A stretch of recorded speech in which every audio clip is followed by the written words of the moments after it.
الحمد للہ رب العالمین۔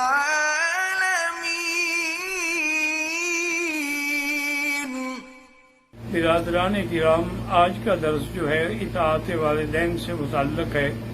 لیکن چونکہ عید الفطر قریب آ چکی ہے، ایک تو آپ دماغ میں رکھ لیں کہ اسلام کے اندر صرف یہ دو عیدیں ہیں، ایک عید الفطر ہے اور ایک عید الاضحیٰ ہے جو حج کے بعد ہوتی ہے۔ اس کے علاوہ اور کسی عید کے بارے میں نہ اللہ کے قرآن میں ہے، نہ فرمان محمد مصطفیٰ میں ہے صلی اللہ علیہ وآلہ وسلم۔ اور عید کے لیے، عید الفطر کے لیے سنت یہ ہے کہ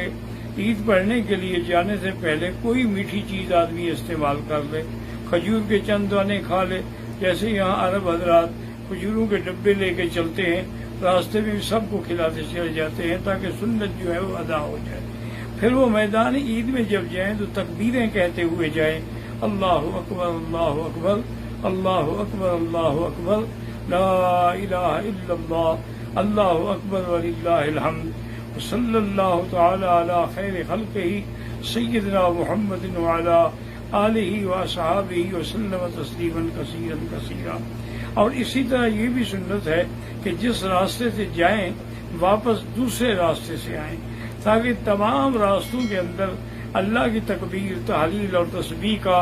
زبانوں پر ورد ہو اور اس کا پورے ذکر کا شور ہو، پورے عالم تک مسلمانوں کی اجتماع کی آواز پہنچے۔ پھر خطبہ امام دینے سے پہلے اگر اچھی طرح مسلمانوں کو نماز پڑھنا سکھلا دیں کہ بھی 6 تکبیروں کے ساتھ انہیں نماز کیسے پڑھنی ہے، تو زیادہ بہتر رہتا ہے کہ لوگ غلطی نہیں کرتے ہیں۔ اور جنہوں نے صدقۃ الفطر ادا نہیں کیا وہ عید سے پہلے ادا کر لیں، عید کی نماز کے بعد صدقۃ الفطر نہیں ہوگا۔ اور دوسری بات یہ بھی یاد رکھ لیں کہ یہ لیلۃ العید جو ہے، یعنی عید کی رات جو ہے، اس کی فضیلت بھی ایسے ہے جیسے لیلۃ القدر کی فضیلت ہو، تو لہذا یہ باتوں میں، قصے کہانیوں میں ضائع نہ کریں۔